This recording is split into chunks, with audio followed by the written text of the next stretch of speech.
నమస్కారం. ETV live సగర్వంగా సమర్పిస్తున్న సుఖజీవనం కార్యక్రమానికి స్వాగతం. డాక్టర్ సమరం గారు అందించే సలహాలతో సాగిపోతున్న ఈ కార్యక్రమాన్ని ఆదరిస్తున్నందుకు మీ అందరికీ కూడా ధన్యవాదాలు తెలుపుకుంటున్నాం. శృంగార జీవితం సాఫీగా సాగిపోతున్నంత కాలం దాంపత్య జీవితానికి డోకా ఉండదు. ఎప్పుడైతే పురుషుడు వల్లో లేదా స్త్రీ వల్లనో శృంగార జీవితంలో సమస్యలు ఎదురైతే ఆ కాపురం కష్టాల పాలవుతుంది. ముఖ్యంగా పురుషుల్లో వృషణాల్లో వచ్చే సమస్యలు ఎవరితోనూ చెప్పుకోలేక సతమతమవుతూ ఉంటారు. భార్యతో శృంగారంలో పాల్గొనేందుకు కూడా నిరాకరిస్తుంటారు. కొంతమందిలో వరి బీజం సమస్య వస్తే మరికొంతమందిలో హెర్నియా, వృషణాల్లో వాపు ఇబ్బంది కలుగుతుంటుంది. అసలు వృషణాల్లో పురుషులకి సమస్యలు ఎందుకు వస్తాయి? వీటి వల్ల శృంగార జీవితాన్ని శాశ్వతంగా వదిలేయాల్సిందేనా? ఆసక్తికరమైన ఈ అంశాన్ని ఈరోజు డాక్టర్ సమరం గారిని అడిగి తెలుసుకుందాం.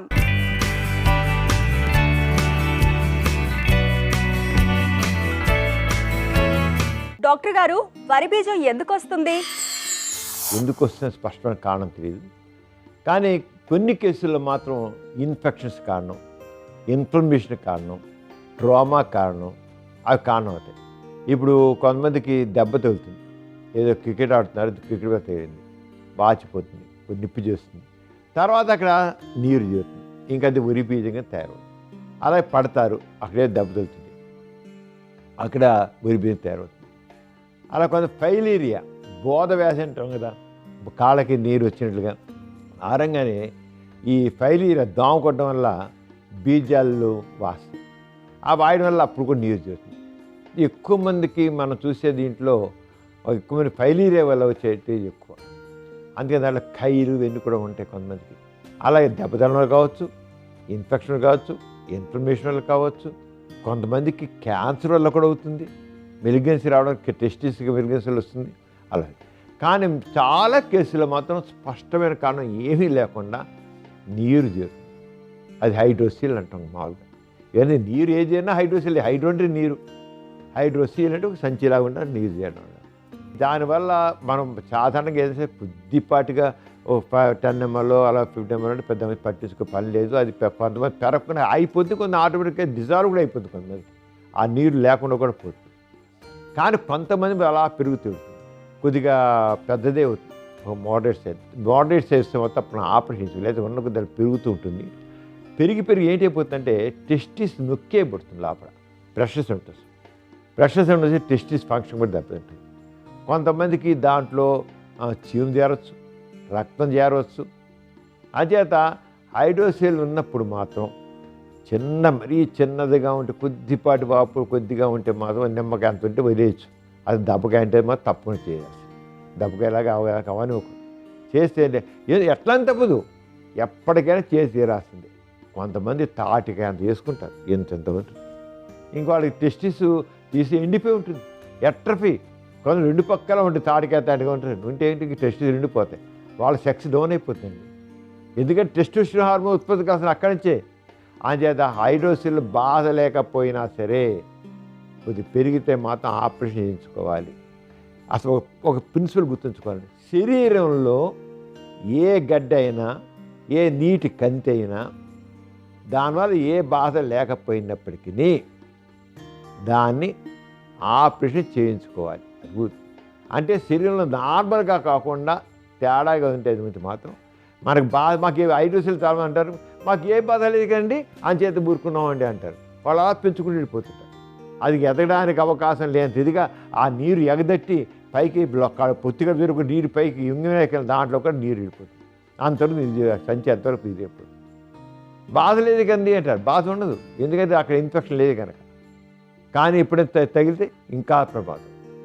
అంచేత హైడ్రోసిల్ మాత్రం నిర్లక్ష్యం చేస్తే టెస్ట్ డ్యామ్ అయిపోవడం, సెక్స్ డౌన్ అవ్వడం, లేనిపోయిన కాంప్లికేషన్స్ రావడం అన్నీ ఉంటాయి కనుక హైడ్రోసిల్ని ఏమాత్రం సరే మోడరేట్ డోసేజ్ తప్పనిసరిగా ఆపరేషన్ చేయించుకోవాలి.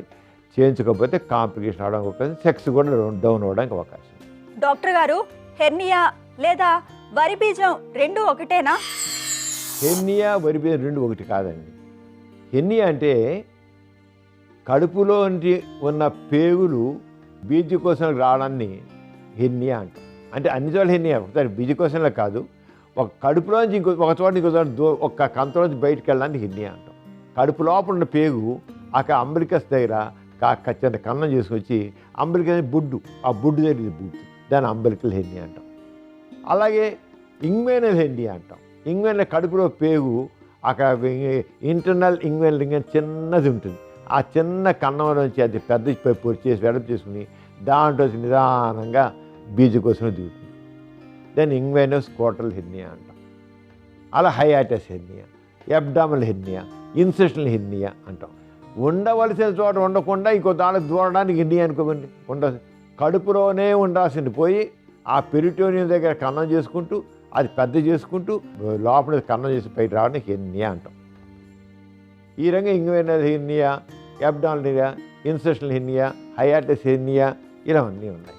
అంచేత ఏదైనా సరే ఆ ఉన్నప్పుడు తప్పనిసరిగా ఆపరేషన్స్ కరెక్ట్ చేయాలి. మెష్ వేసి కరెక్ట్ చేస్తే ఇంకా బెస్ట్. అందుకంటే ఒక్కోసారి మామూలుగా క్యాట్ ఒక్కసారి క్యాట్ కట్టి అబ్జర్వ్ అయిపోయి మళ్ళీ రావడానికి అవకాశం ఉంది. మెష్ వేస్తే అక్కడ జస్ట్ కాంక్రీట్ తగ్గ ప్లైజ్ అవుతుంది. మెష్ వేసి రిపేర్ చేయడం కరెక్ట్. డాక్టర్ గారు, క్రికెట్ బాల్ తగిలితే వృషణాలు డ్యామేజ్ అవుతాయా? క్రికెట్ బాల్ గట్టిగా తగిలితే మాత్రం వృషణాలు డ్యామేజ్ అవుతాయి. ఎందుకంటే టెస్టిస్ గట్టిగా ఇదైపోతుంది, డ్యామేజ్ రక్తం ఆ నలిగిపోవడం, తర్వాత రక్తం ఏమో ఒక్కోసారి ప్రాణం పోయినంత నొప్పితో విలవల్లాడిపోతుంటారు క్రికెట్ బాల్ గట్టిగా తగిలితే. అక్కడంతే వాపు వచ్చేస్తుంది, రక్తం గూడు కడుతుంది. ఆ రక్తం గూడు కట్టడంతో ఆ డ్యామేజ్తో టెస్టికులర్ ఎట్రఫీ అంటాం, ఇండిపెండెంట్ అయిపోతుంది. దాంట్లో స్ట్రెచ్ అవుతుంది, అంత మళ్ళీ నార్మల్గా ఉండదు, తేడా వచ్చేస్తుంది. అందుకని క్రికెట్ ఆడేవాడు తప్పనిసరిగా గార్డ్స్ కట్టుకోవాల్సిందే, చాలా జాగ్రత్తగా ఉండాల్సిందే. అంచేత క్రికెట్ ఆడే ఒక బాల్ తగిలితే తప్పకుండా అక్కడ హైడ్రోసిల్ లాగా రావడానికి, వాపు రావడానికి, హిమటోసిల్ రావడానికి అవకాశం ఉంది. డాక్టర్ గారు, కొందరికి ఎప్పుడూ వృషణాలు నొప్పి అనిపిస్తూ ఉంటాయి. అటువంటి వారికి సెక్స్ దెబ్బతింటుందా? వృషణాలు నొప్పి అనేది రకరకాల కారణాలు ఉంటాయండి. వృషణాలు నొప్పి కొందరు కారణమే చెప్పడం ఎందుకనేది. కొందరు ఎప్పుడు నొప్పి అక్కడే కనబడదు, కొందరికి కారణమే కనబడదు. నొప్పిని మాత్రం నాకు ఎప్పుడు నొప్పి విరవల్లాడిపోతుంది, నాకేం ఉండదు, అది సైకాలజికల్ అని చెప్పొస్తుంది. కొంతమందికి వేరుకోసిల వల్ల నొప్పి వస్తుంది, వేరు నరాలు ఉబ్బి దాని వస్తుంది. లేదా ఇస్కీమిక్ పెయిన్ అంటాం, రక్త ప్రసరణ అవరోధం ఏర్పడి ఎలాగైతే గుండె యాంజైనా నొప్పి వస్తుందో అలాగే టెస్టికులర్ ఇస్కీమియా వచ్చి ఆ ఇస్కీమిక్ పెయిన్ వల్ల నొప్పి వస్తుంటుంది, ఒక ఇన్ఫెక్షన్స్ వల్ల వస్తుంది. దీన్ని చూసి దాని కారణం బట్టి చికిత్స చేయాలి. ఒక్కోసారి అవి టెస్టిస్ డ్యామేజ్ కూడా ఉంది, సెక్స్ కూడా ఉండదు. ఎందుకంటే టెస్టిస్సే మనకి దాంట్లో హార్మోన్స్ టెస్టిస్ హార్మోన్ వచ్చి ఆ టెస్టోస్టెరాన్ హార్మోన్ వల్ల సెక్స్ ఉంటుంది. ఎప్పుడైతే మీకు ఇవన్నీ నొప్పి ఎక్కువ ఉంటే దానివల్ల సెక్స్ డౌన్ అయిపోయి ఇవ్వడానికి అవకాశం. ఇప్పుడు వేరుకోసలు ఉంటుంది, కొందరికి 2 వైపుల వేరుకోసలు ఉంటుంది. వాళ్ళ నిర్లక్ష్యం చేస్తారు. గ్రేడ్ 3 గ్రేడ్ 4 అలా ఉంటాయి ఆ వేరుకోసల్లో. ఆ గ్రేడ్ 3 గ్రేడ్ 4 వచ్చేకల్లా అక్కడ రక్తనాలు ఉబ్బిపోయి ఎప్పుడు నొప్పి అనిపిస్తుంటారు. వెయిన్స్లో ఉన్న రక్తం హీట్కి టెస్టిస్ డ్యామేజ్ అయిపోతుంది, టెస్టికల్ ఫంక్షన్ దెబ్బతిపోతుంది, ఇంకా సంతానం కూడా కలగకూడదు. అలాగే హార్మోన్స్ తగ్గడానికి అవకాశం ఉంది. ఇంజిన్ హీట్ ఎక్కిపోతే ఇంజిన్ పని చేయకుండా పోతుంది కదా, ఆరంగానే టెస్టిస్ కూడా ఫంక్షన్ తగ్గిపోతుంది, అంత హార్మోన్స్ తగ్గడానికి అవకాశం ఉంది. అందరికైనా కాదు, కొందరికి మాత్రం అవకాశం ఉంది. అంచేత ఇప్పుడే సరే బాధాకరంగా ఉంటే మాత్రం తప్పనిసరిగా వేరుకోసలు అయితే మాత్రం తప్పనిసరిగా సర్జరీ చేయించుకోవాలి. అల్ట్రాసౌండ్ స్కానింగ్ చేస్తే తెలిసిపోతుంది ఏ స్టేజ్లో ఉందని, దాన్ని బట్టి అవసరం బట్టి ఆపరేషన్ చేయించుకోవాలి. అలా వదిలేస్తే మాత్రం సెక్స్ డౌన్ అవ్వడానికి అవకాశం ఉంది. డాక్టర్ గారు మరొకరి విధంగా అడుగుతున్నారండి. మాకు పెళ్ళై 3 సంవత్సరాలు అయింది, ఇంతవరకు అంగప్రవేశం జరగలేదు. మా వారు ప్రతిరోజు సెక్స్కి ప్రయత్నిస్తారు, అయినా అంగప్రవేశం జరగలేదు. చివరికి యోని దగ్గరే వీర్యస్ఖలనం కానిచ్చి రతి ముగిస్తారు. ఆయన అలా చేసినప్పటికీ నాకు బాగానే ఉంటుంది. అయినా యోని లోపలికి అంగం ప్రవేశించాలంటే ఏం చేయాలి? నా యోని సన్నగా ఉండడం వల్ల సెక్స్ కుదరడం లేదా? తెలియజేయండి అంటూ అడుగుతున్నారు. యోని రంధ్రం చిన్నదిగా ఉండమో లేదా యోని సన్నగా ఉండడం అని ప్రశ్న కాదండి.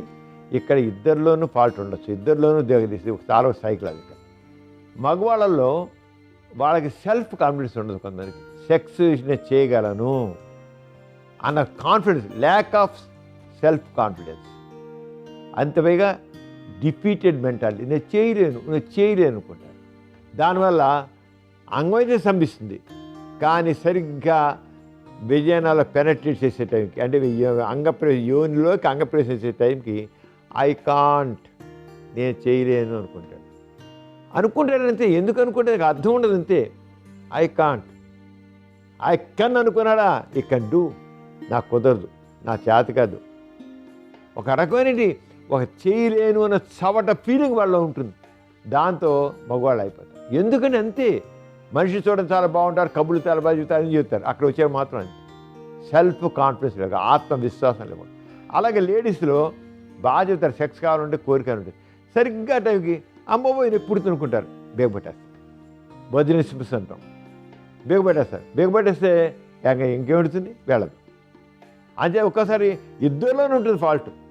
అటు వీళ్ళలోనేమో ఆడవాళ్ళనేమో బిజినెస్ మిస్, భయపడతారు, తెలియని భయం. సబ్ కాన్షియస్గా ఉంటాయి, చాలా సబ్ కాన్షియస్గా ఫియర్స్ పైకి తెలియవు. ఆ సబ్ కాన్షియస్గా ఫియర్ మగవాళ్ళని ఆడవాళ్ళు ఇద్దరు సబ్ కాన్షియస్ అంతర్లీనమైన భయం వల్ల ఇద్దరు ఫెయిల్ అవుతారు. అంటే అది ఎప్పుడైతే అన్నీ బాగుండి కూడా చేయలేకపోతుంటే ఇద్దరికి కౌన్సిలింగ్ చేసి మనసును ప్రశాంతం ఉంచుకునేట్టు చేసి వాడి దగ్గర చేస్తే తప్పకుండా సెక్స్ అవుతుంది. అప్పుడు ప్రశ్న లేదు. ఆయన వీర్యం అంగం గట్టి పడుతుంది.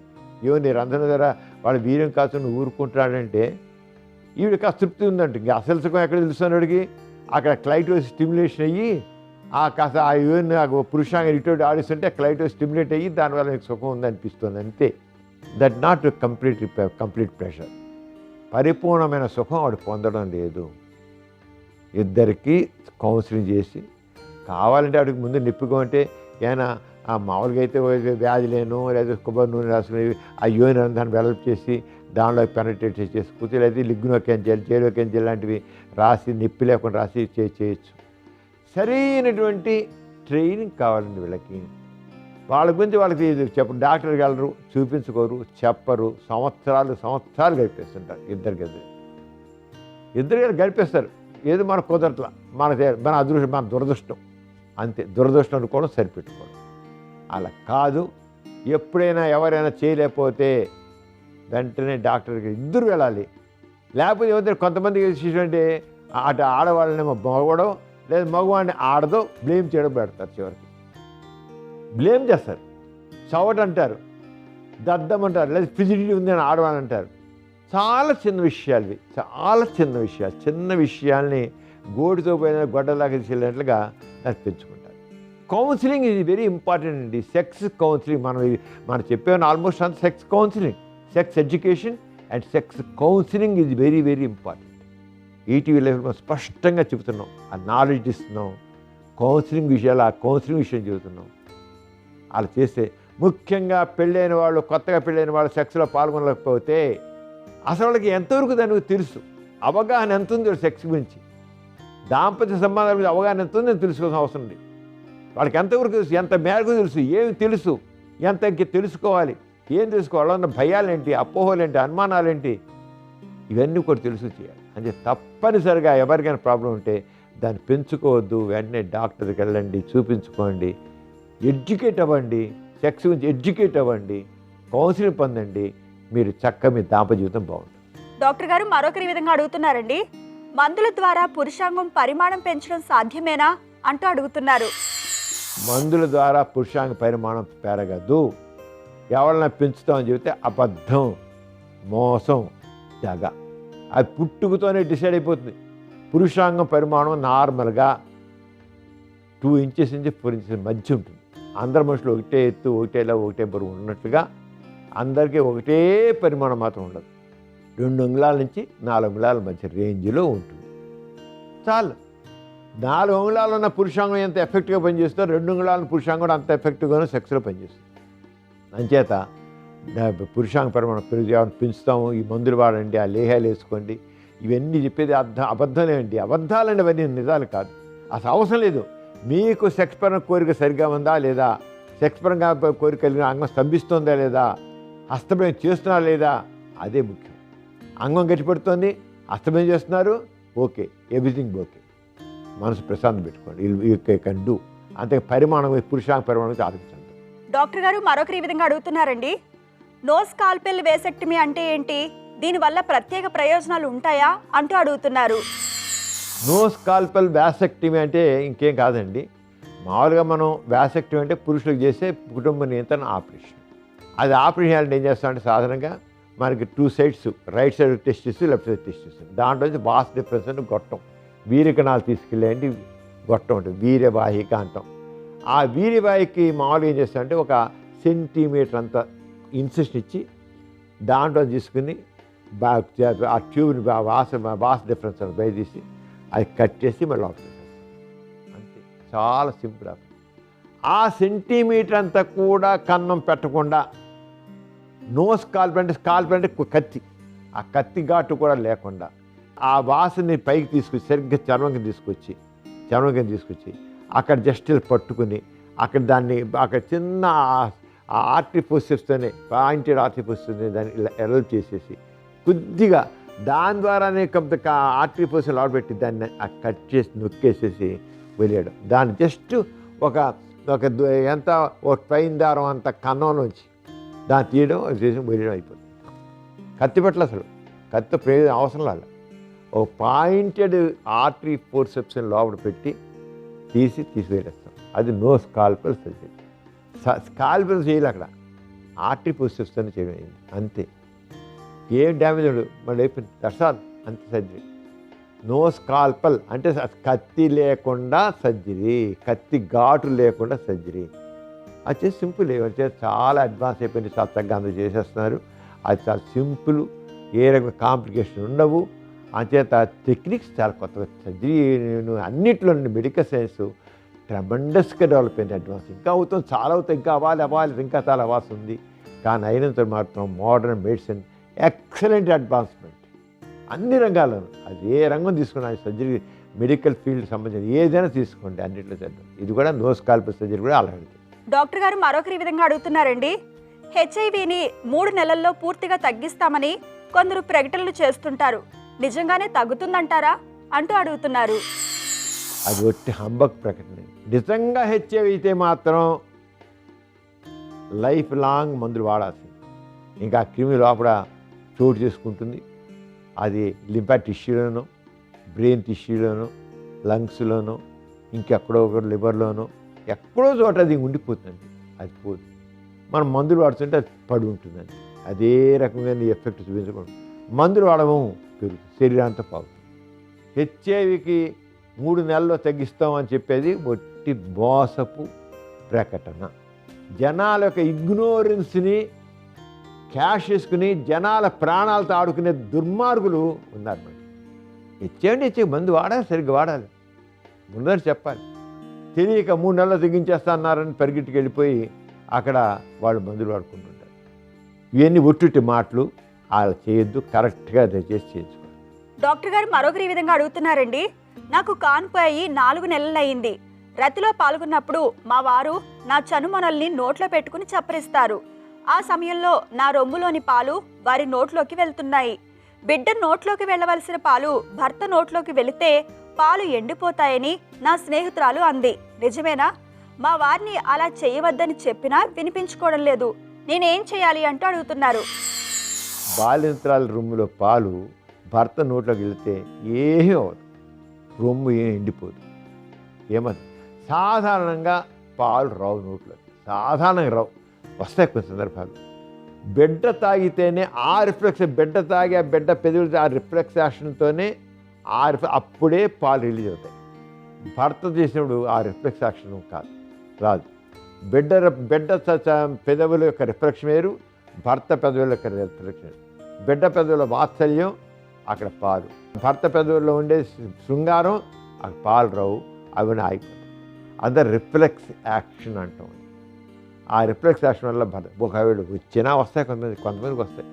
ఆ వస్తే మింగితే ఏమవుతుంది, మింగితే నోట్లో మింగిస్తే పాలు అయితే ఏమవుదు, భర్తకి ఏమవుద్దు, ఆవిడకి ఏమవుదు, రొమ్ములు ఎండిపోవడం అంటే ఉండదు. అంచేత శృంగారానికి దూరంగా ఉండాల్సిన పని లేదు, ఆ పని చేయకుండా ఉండాల్సిన పని శుభ్రంగా. ఎందుకంటే ఆ రొమ్ములు నోట్లో చప్పరిస్తుంటే ఆ భర్తకి హ్యాపీగా ఉంటుంది, భార్యకు కూడా తృప్తిగానే ఉంటుంది. అంచేత దాని పాలు నోట్లో వచ్చే మాత్రాన ఏమీ అవ్వదు. అలాగే భర్త జాగ్రత్తగా అంత ఇదిగా నోట్లో పెట్టి పెద్ద పెట్టి అంత ఇదిగా సక్ చేయడానికి ఎక్కువ రిఫ్లెక్స్ ఆ సక్కిని జస్ట్ ఊరిని టచ్ చేయడమే కానీ సక్ చేయడానికి ప్రయత్నం చేయకూడదు. భర్త వచ్చినా ఏమవుదు, అది మాత్రం అనవసరం. నువ్వు వచ్చినా ఏమవుతుంది, దానికి భయం అవసరం లేదు. అంచేత ఏ రకమైన అనుమానం పెట్టిస్తాను. డాక్టర్ గారు మరొకరి విధంగా అడుగుతున్నారండి. హస్తప్రయోగం వల్ల అంగ పరిమాణం తగ్గుతుందా? ఎందుకంటే నాకు 5 సంవత్సరాల నుంచి హస్తప్రయోగం అలవాటుంది. ఒక్కొక్కసారి నాకు అంగ పరిమాణం తగ్గినట్లు అనిపిస్తుంది, మరొకసారి మామూలుగానే ఉన్నట్లు అనిపిస్తుంది. హస్తప్రయోగం మానడం ఎలా అంటూ అడుగుతున్నారు. హస్తప్రయోగం వల్ల ఎటువంటి నష్టం లేదు, ఫస్ట్ తెలుసుకోవాలి.